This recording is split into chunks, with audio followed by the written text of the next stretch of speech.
Hello students. तो क्या आप सब तैयार हैं अपने परिमेय संख्याओं के सफ़र को और आगे बढ़ाने के लिए? तो पिछली वीडियो में हमने पढ़ा था परिमेय संख्या की परिभाषा, उसके साथ साथ ही हमने पूर्णांक और प्राकृतिक संख्याओं को भी सीखा था। और साथ में एक प्रॉपर्टी हमने जो समवृत्त थी क्लोजर, उसको पूर्ण संख्याओं में सॉल्व करके दिखा था। आज भी जो है हम एक और बहुत इंपॉर्टेंट प्रॉपर्टी जो है गुणधर्म, उसको पढ़ने वाले हैं, जिसे कहते हैं क्रम विनिमयता या कम्यूटेटिविटी। ओके, तो चलिए शुरू करते हैं और देखते हैं कि और कितना आसान इसको हम बना सकते हैं। नेक्स्ट है ये, जिसमें हमने क्या क्या सीखा था, एक बार रिवाइज करा देती हूँ। पूर्ण संख्याओं में हमने जो जोड़ने पर था वो योग के योग के अंतर्गत समवृत्त होता है, व्यवकलन मतलब घटाने पर वो समवृत्त नहीं होता है, गुणा करने पर समवृत्त होता है और भाग करने पर समवृत्त नहीं होता है, मतलब इस रूल को फॉलो नहीं करता है। ओके, अब हम जो है नेक्स्ट पढ़ने वाले हैं। नेक्स्ट हमारा जो है इंटीजर मतलब पूर्णांक। जो पूर्णांक है, अब हम इसको सीखेंगे कि पूर्णांक में जो है ये योग करने पे, घटाने पे, गुणा करने पे, भाग करने पर ये रूल्स को फॉलो करता है या नहीं। तो पूर्णांक जो है वो आपको बहुत अच्छे से पता है कि पूर्णांक क्या होते हैं। पूर्णांक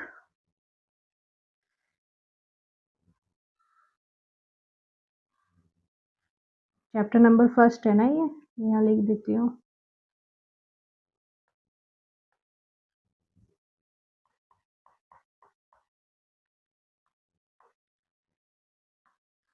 चैप्टर फर्स्ट, चैप्टर का नाम है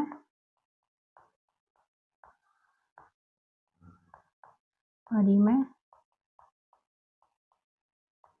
पूरी वीडियो में अगर आपको कहीं पे भी कुछ डाउट होता है तो आप मुझे कमेंट में लिख दीजिएगा, तो मैं आपके डाउट को क्लियर कर दूंगी जो भी नेक्स्ट वीडियो होगी उसमें। ग्रेड 8।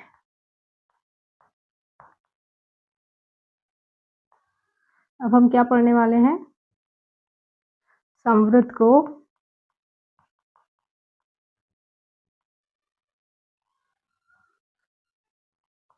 पूर्णांक में। पूर्णांक क्या होता है,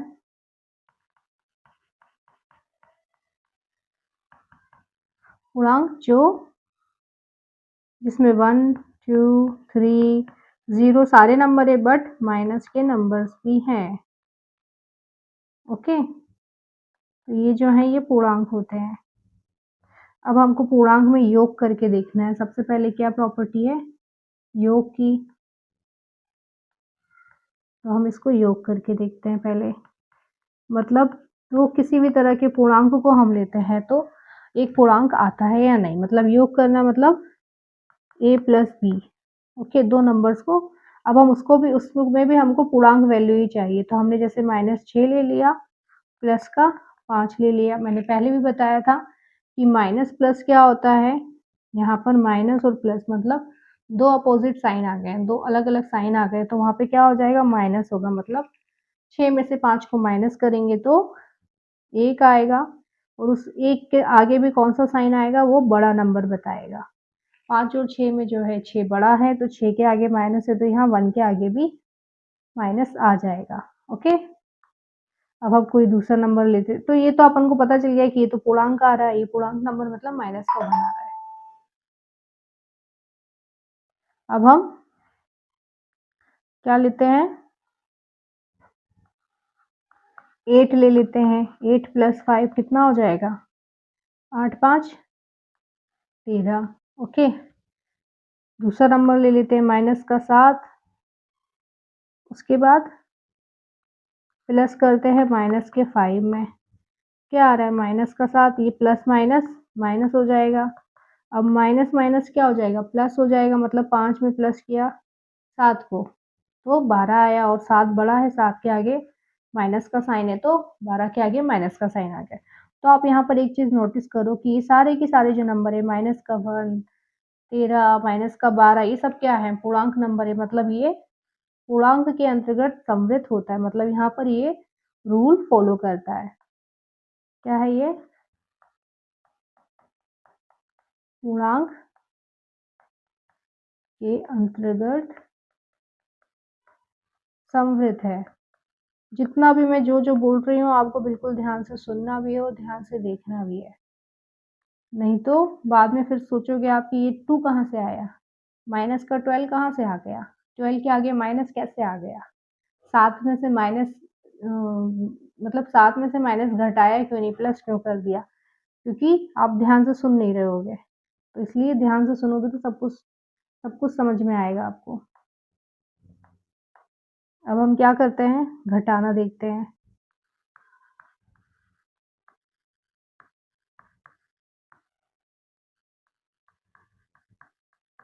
लेफ्ट कलर मतलब घटाना। अब हम किसी भी 2 नंबर्स को ले लेते हैं, जैसे मैंने ले लिया 7 में से मैंने 5 को घटाया तो कितना आया? 2 आया, 2 प्लस का है मतलब पूर्णांक संख्या आ रही है, ठीक है, कोई बात नहीं, यहाँ कोई दिक्कत नहीं है। अब हम देखते हैं 5 में से अगर 7 को माइनस करूँगी, उल्टा कर दूँगी तो क्या होगा यहाँ पर? 2 तो आएगा, पर आगे माइनस का साइन आ जाएगा, बट कोई बात नहीं, माइनस का 2 है मतलब ये भी पूर्णांक है, पूर्णांक में माइनस की वैल्यू आती है, कोई बात नहीं, पूर्णांक है। उसके बाद माइनस का 6 ले लिया मैंने, माइनस का 8 ले लिया, दोनों को कैलकुलेट किया तो कितना आया? 14 आया। 14 के आगे माइनस का साइन आ जाएगा क्योंकि दोनों नंबर में जो है 8 बड़ा है और 8 के आगे माइनस का साइन है, तो यहाँ पर माइनस का 14 आ गया। मतलब ये भी जो है पूर्णांक सारे कैलकुलेशन करने पर पूरी जो वैल्यू है वो पूर्णांक आ रही है, मतलब ये भी इस रूल के अंतर्गत समवृद्ध है, ये भी समवृद्ध था। ओके, अब हम क्या करते हैं, गुणा करके देख लेते हैं, गुणा करने पे आ रहा है या नहीं आ रहा है। चलिए फिर गुणा कर देखते हैं, गुणा करने पर क्या आता है। कोई भी 2-3 नंबर हम पूर्णांक में से ले लेते हैं, जैसे 5 और 8 भी तो पूर्णांक ही है, तो 5 में 8 को गुणा किया तो 5 अठे 40 आ गया। अब हम माइनस में देख लेते हैं, माइनस का 5 ले लेते तो माइनस 5 में 5 इंटू 8, 5 अठे 40, यहाँ प्लस का साइन या माइनस का, तो प्लस माइनस माइनस, और माइनस का 40 जो है वो भी पूर्णांक होता है। ओके, ऐसे ही माइनस का 6 इंटू माइनस 2 कर लेते तो कितना आया? 12 आएगा, वो भी प्लस में 12 आएगा। तो यहाँ पर क्या आ रहा है, ये भी गुणा के अंतर्गत समवृद्ध है, पूर्णांक। ओके, क्या है? पूर्णांक गुणा के अंतर्गत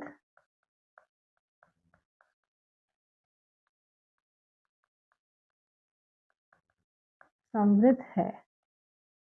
ओके, अब हम क्या, लास्ट वाला स्टेप डिवीजन मतलब भाग देना कर लेते हैं। भाग देने पर हम इसको चेक करते हैं, भाग देने पे ये होता है या नहीं होता, तो देकर देखते हैं। 2 से 3 को भाग दिया,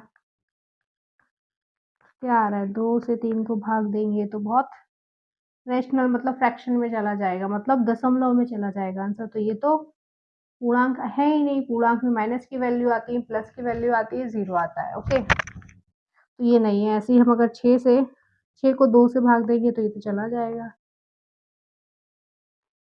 2 तिया 6 यहाँ जा रहा है, पर यहाँ नहीं जा रहा है, मतलब ये भाग के अंतर्गत समवृद्ध नहीं है। तो इसमें इसमें हमने क्या देखा कि पूर्णांक में जो है समवृद्ध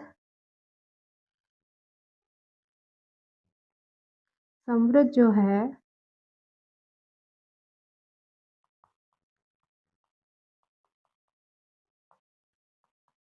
पूर्णांक में, पूर्णांक मतलब जब पूर्णांक बोले तो मतलब आपको याद रहना चाहिए क्या क्या, 1 2 3 0, माइनस का 1, -2, -3, ये सब इसी स्टेप में आगे बढ़ते जाते हैं, मतलब यहाँ माइनस की वैल्यू भी आ रही है।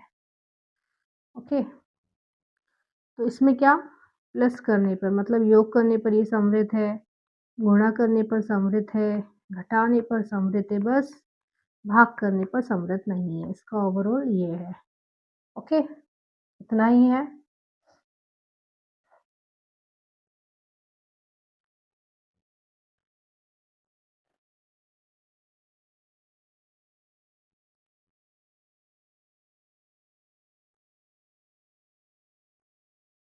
अब हम जो है नेक्स्ट जो है रैशनल नंबर, उसको सीखते हैं परिमेय संख्याओं में। ये बुक में दिखाती हूँ मैं आपको कहाँ पर है।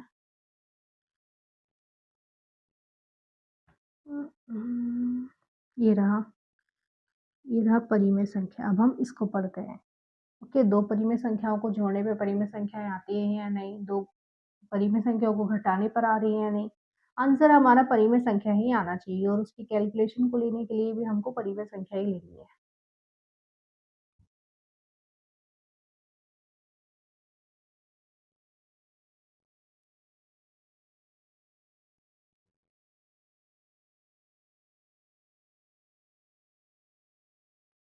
नहीं, इस साइड भी तो चल सकती हो ना।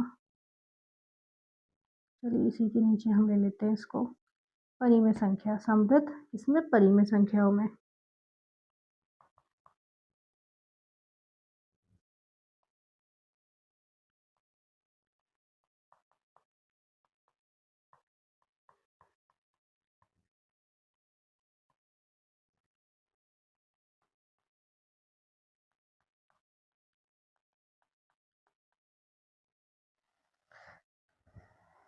तो चलो परिमेय संख्याओं में हम पहले किसको देखेंगे, जैसे पहले देखते थे योग करने पर,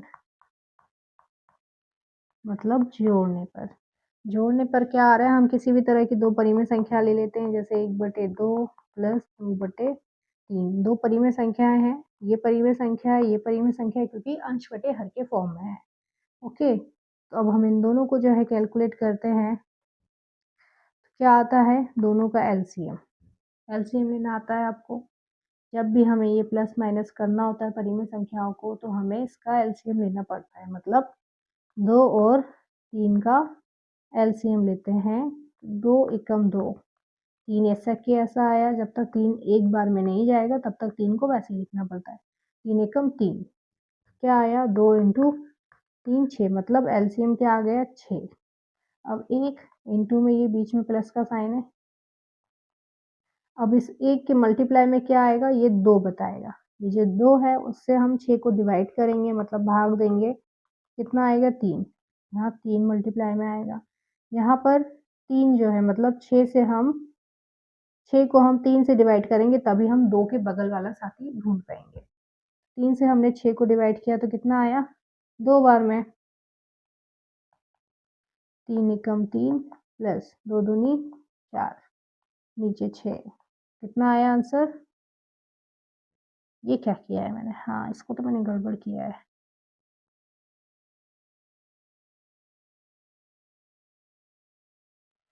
3 में 7 को, 3 में 4 को प्लस किया तो क्या आया, 7, नीचे 6। तो ये क्या आ रहा है आंसर, ये जो है ये भी तो एक परिमेय संख्या है। ओके, तो ये क्या होता है, इसको देखकर हम क्या लिख सकते हैं कि ये इस योग के अंतर्गत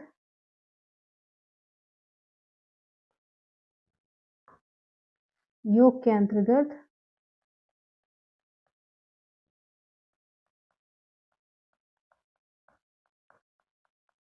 योग के अंतर्गत समृद्ध है। ओके, अब हम क्या करते हैं नेक्स्ट, माइनस करके देखेंगे, मतलब व्यवकलन या घटाना।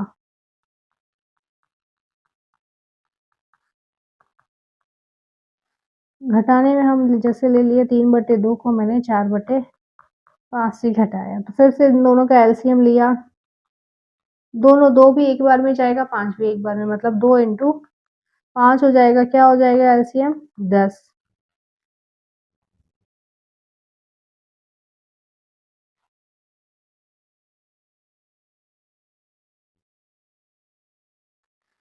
अब क्या किया, ये 3 को मैंने इंटू किया।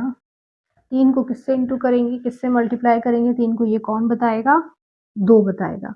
2 से हमने 10 को भाग दिया तो 5 बार में गया, मतलब 5 यहाँ आ गए, बीच में माइनस का साइन 4 लिख दिया। 4 की मल्टीप्लाई में क्या आएगा, वो 5 बताएगा। 5 से हमने 10 को भाग दिया, 2 बार में आया, तो 5 दूनी 10। कितना आया यहाँ पर, 3 पंजे 15, 4 दूनी 8, 10। 15 में से 8 गया तो 7 बचा। ये भी क्या आ रहा है, देखो देखो क्या आ रहा है, ये परिमेय संख्या आ रहा है 7/10, मतलब ये भी परिमेय संख्या है। तो ये भी क्या होता है,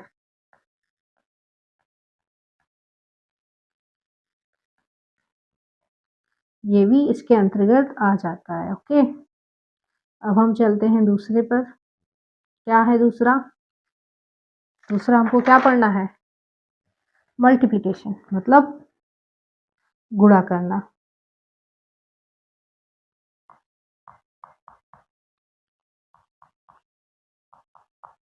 गुणा करना हम पढ़ेंगे, मतलब हम किसी भी तरह की दो परिमेय संख्या ले लेंगे, जैसे 2/3 को हमने गुणा कर दिया 5/2 से। गुणा तो सीधा सीधा होता है, ओके, सामने सामने।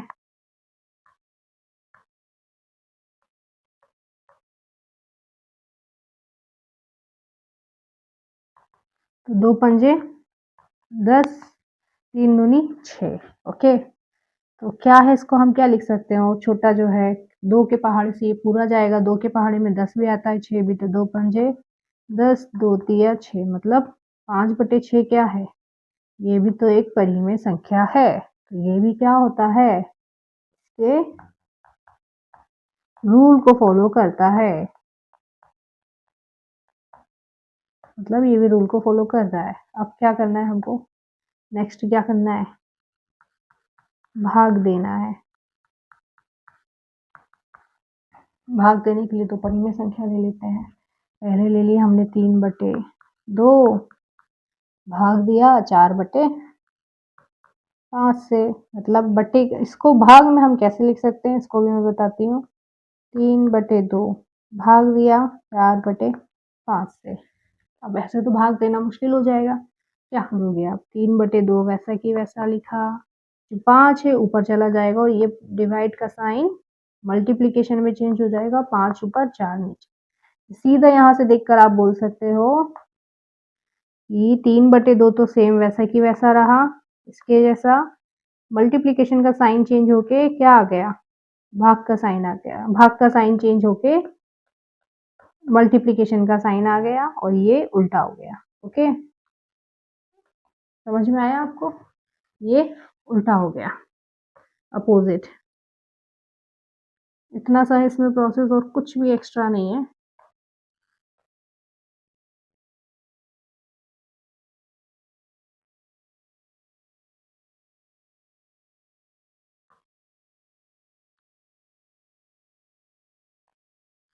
उसको करूँ, 3×5 = 15, 2×4 = 8, मतलब ये भी क्या आ रहा है, परिमेय संख्या आ रहा है। ठीक है, चलो यहाँ पर हमने देख लिया परिमेय संख्या आ रहा है।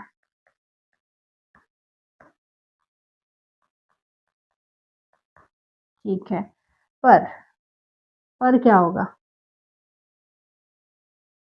बट अगर मैंने यहाँ बोल दिया कि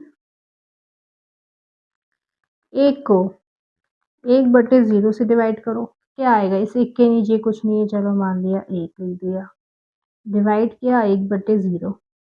अब 1/0 मतलब 0 से किसी भी चीज़ को डिवाइड करोगे, आंसर तो 0 आना वाला है। और हमको क्या देखना है, यहाँ पे जो 0 है, मतलब ये जो है ये p/q के फॉर्म में, मतलब 1/0 है। जहाँ पर हमने क्या पढ़ा था परिमेय संख्या में, जो p/q है, इसमें q जो है 0 के इक्वल नहीं होना चाहिए, और यहाँ पर क्या बोल रहा है, ये इक्वल है, मतलब ये क्या है, ये परिमेय संख्या ही नहीं है। ये क्या है, परिमेय संख्या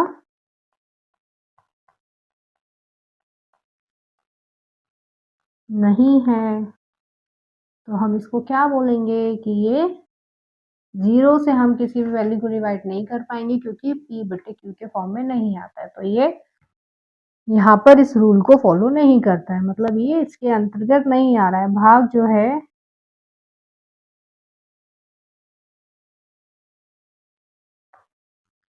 यहाँ पर लिख रही हूँ मैं, भाग के अंतर्गत समवृत्त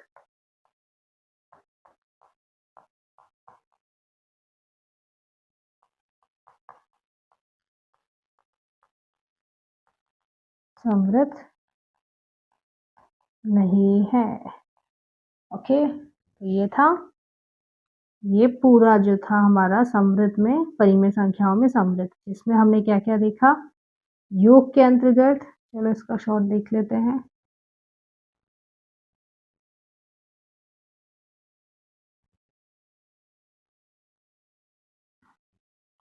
योग के अंतर्गत समृद्ध था, घटाने के अंतर्गत भी समृद्ध था, मल्टीप्लिकेशन में भी समृद्ध था, बस यहाँ डिवीजन में समृद्ध नहीं था। बस हमने इतना ही यहाँ पे सीखा। ओके, ये था परिमेय संख्याओं में।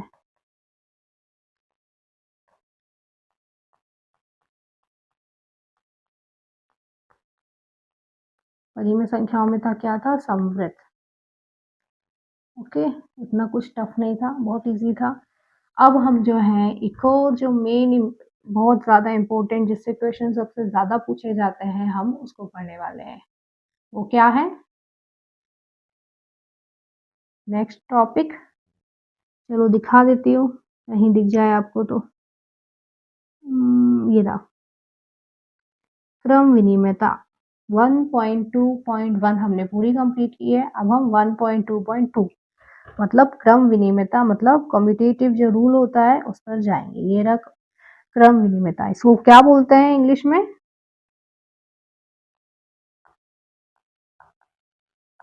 Commutative rule.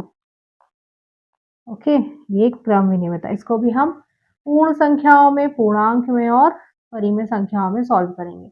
आपको बहुत अच्छे से पता है पूर्ण संख्या है मतलब हमको कैलकुलेशन के लिए पूर्ण संख्या लेनी है, पूर्णांक मतलब पूर्णांक संख्या चाहिए मतलब माइनस वाली वैल्यू, परिमेय संख्या मतलब फ्रैक्शन में। ओके, मतलब अंश बटे हर के फॉर्म में जाइए। चलिए बढ़ते हैं बिना देरी किए आगे क्रम विनिमयता के नियम में। नेक्स्ट है हमारा क्रम विनिमयता का नियम।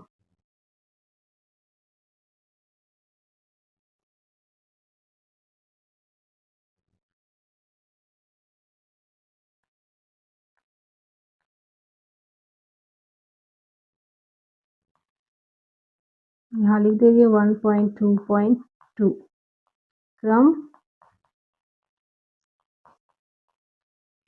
क्रम विनिमयता मतलब दो सिर्फ a plus B equals to B plus A into B into A हम ऐसे लिख सकते हैं। ओके, चलो देखते हैं इसको, तो बहुत इजी तरह से शॉर्ट फॉर्म में हम जल्दी जल्दी खत्म करेंगे। क्रम विनिमयता नियम, इसको भी हम देखेंगे किस किस में, पूर्ण वैल्यू में, पूर्णांक में और परिमेय।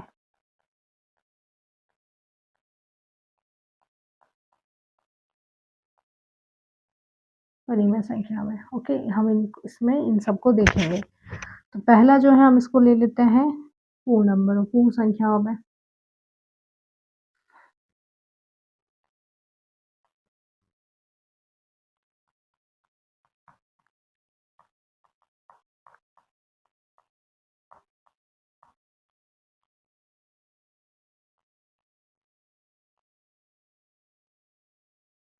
पूर्ण संख्या जो है मतलब हम इसमें पहले जोड़ने पर देखते हैं।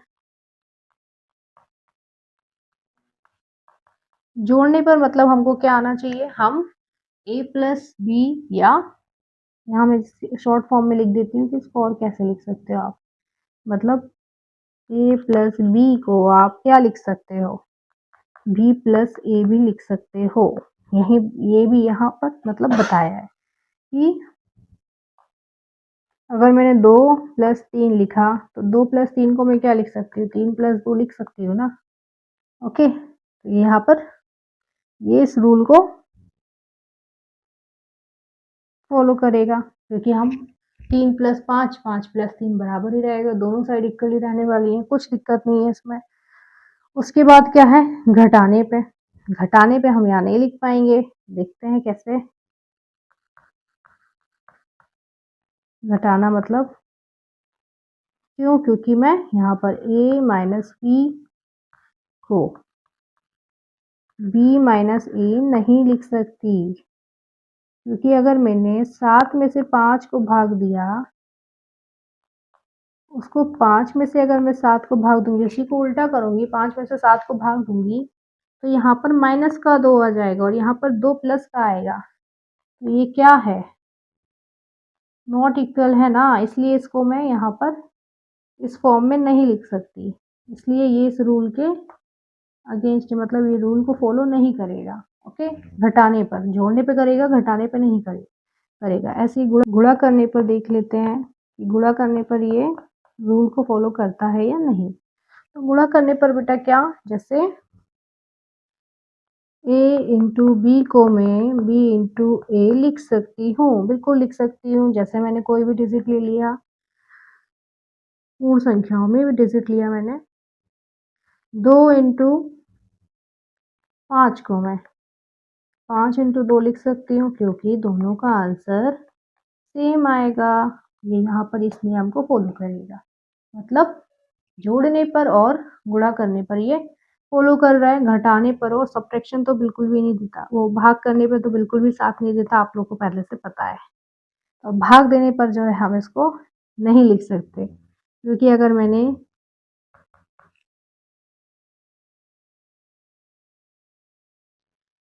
ए से बी को भाग दिया, तो वो बी को हम ए से भाग नहीं दे पाएंगे। जैसे मैंने 6 डिवाइडेड बाय 2 लिखा, इसको मैं ये थोड़ी ना लिख दूंगी कि 2 से हमने 6 को भी डिवाइड किया, नहीं आएगा। 6/2 हम लिख सकते हैं, 2/6 नहीं लिख सकते, क्योंकि 2/6 का आंसर 1/3 आ रहा है और यहाँ पे 3/1 आ रहा है। ये कहीं पर भी इक्वल नहीं है, मतलब ये इस नियम को फॉलो नहीं करता है। तो हमने अभी तक इसमें ओवरऑल ये सीखा कि जो क्रम विनिमयता के नियम में जो है पूर्ण संख्याओं में हो, पूर्णांक में हो और परिमेय संख्या, तीनों में जो है ये सेम ही रहता है। सेम मतलब हमने क्या क्या सीखा पूर्ण संख्याओं में क्रम विनिमयता के नियम में।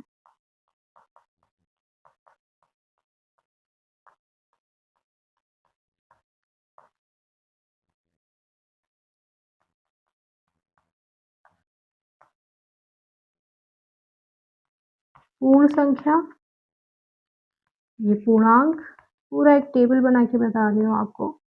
परिमेय संख्या,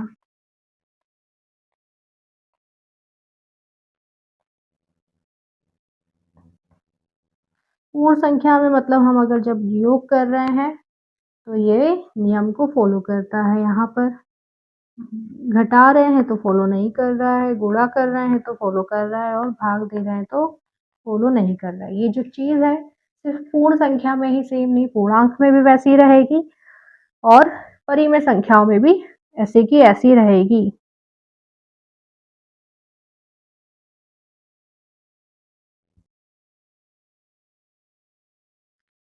तो हम देखते हैं जो पूर्णांक है उसमें भी अगर हम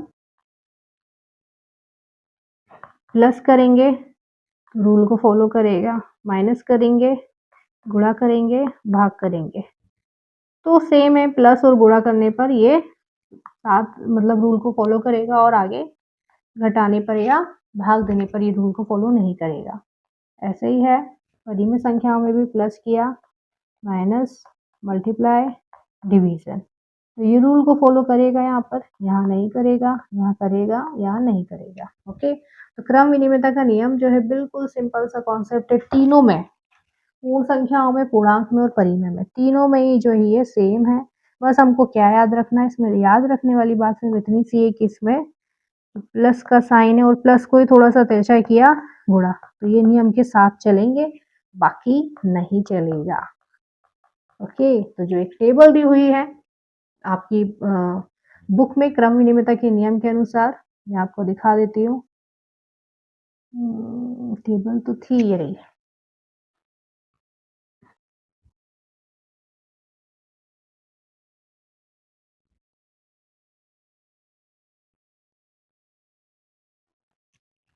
ये समवृत्त की थी, तो ये समवृत्त का तो आपको कंप्लीट करना ही है। ये समवृत्त की थी, मैं जल्दी से क्विक रिवीजन कराती हूँ। ये समवृत्त का तो आपको करना ही है, ट्राई कीजिए जितना भी मैंने सिखाया है। उसके अलावा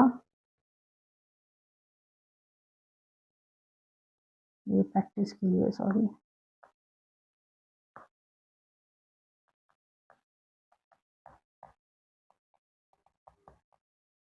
उसके अलावा क्रम विनिमयता के नियम में हमने देखो पूरा पढ़ा जो है, ये देखो आप पूर्ण संख्याओं में, ये रहा आपको पूर्ण संख्याएँ, पूर्ण में देखो योग के अंतर्गत है, यहाँ पर है,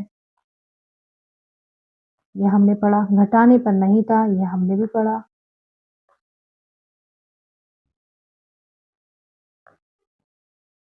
क्या है ये? घटाने पर हमने नहीं पढ़ा, क्रम विनिमय गुणन के अंतर्गत है और ये क्रम भाग के अंतर्गत नहीं है, हमने ये पूरा पढ़ा। पूर्णांक में भी हमने सेम पढ़ा, ये देखो योग क्रम विनिमय है, ये नहीं है, गुणन के अंतर्गत है और यहाँ नहीं है, हमने पूरा इसमें पढ़ा। नेक्स्ट जो है, अब परिमेय संख्या इसमें दिखाई नहीं है क्या? हाँ, परिमेय संख्या वाला नहीं है, ये रहा आपका होमवर्क। पेज नंबर 7 पर है ये होमवर्क, पेज नंबर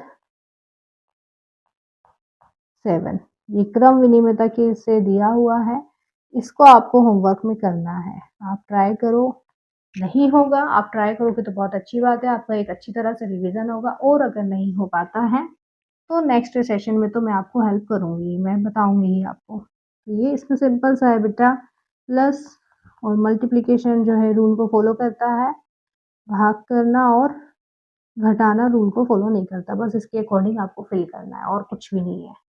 ओके, इसको आप करो पूरा प्रैक्टिस, उसके बाद हम यहाँ पर आएंगे नेक्स्ट वीडियो में साहचर्यता के नियम पर। ये रहा साहचर्यता का नियम। ओके, उम्मीद करूँगी आपको सब कुछ बहुत अच्छे से समझ में आया होगा। क्रम विनिमयता से 2 डिजिट को ही कंपेयर करना है। ओके, तो यही था आज का क्रम विनिमयता का नियम, हमने बहुत अच्छे से समझा है, बहुत अच्छे से करा है। मिलते हैं अब हम नेक्स्ट क्लास में। ओके, तब तक आप होमवर्क करके रखिएगा। हेलो स्टूडेंट्स, तो आज की क्लास में हमने 2 महत्वपूर्ण प्रॉपर्टीज पढ़ी जो थी संवृत और क्रम विनिमयता, मतलब क्लोजर और कम्यूटेटिविटी। संवृत में हमने पढ़ा जो परिमेय संख्या है उनको जोड़ने, घटाने या गुणा करने पर उनका आंसर परिमेय संख्या ही आता है। और क्रम विनिमयता में हमने पढ़ा कि नंबर्स जो होते हैं उनके ऑर्डर चेंज करने पर भी आंसर नहीं चेंज होता है, आंसर सेम ही रहता है। जैसे 5 2 ज़ा 10 या 2 5 ज़ा 10 बराबर इक्वल है। तो ये हमने आज पढ़ा। पर मैथ्स समझने से अकेले नहीं होती है, प्रैक्टिस करने से आती है। तो आपके लिए मैंने एक टेबल दिया है सॉल्व करने के लिए जो है क्रम विनिमयता के नियम से। तो आप उसको 2-3 बार प्रैक्टिस करो, चेक करो कि इसमें जो प्रॉपर्टीज़ हैं वो सही लग रही हैं या नहीं। क्योंकि ये अगर आप सॉल्व करते हो तो इससे आप ही का जो है कॉन्सेप्ट स्ट्रॉन्ग होता है। नेक्स्ट वीडियो में हम एक और जो है इम्पोर्टेंट प्रॉपर्टी उसको पढ़ने वाले हैं। और साथ ही जो आज का जो होमवर्क दिया है मैंने, मतलब जो टेबल मैंने दी है फिल करने के लिए, उसको मैं वहाँ सॉल्व करूँगी। तो नेक्स्ट वीडियो देखना बिल्कुल ना भूलें। और अगर ये क्लास आपको हेल्पफुल लगती है तो वीडियो को लाइक और शेयर ज़रूर करें और सब्सक्राइब करना ना भूलें। मिलते हैं नेक्स्ट वीडियो में।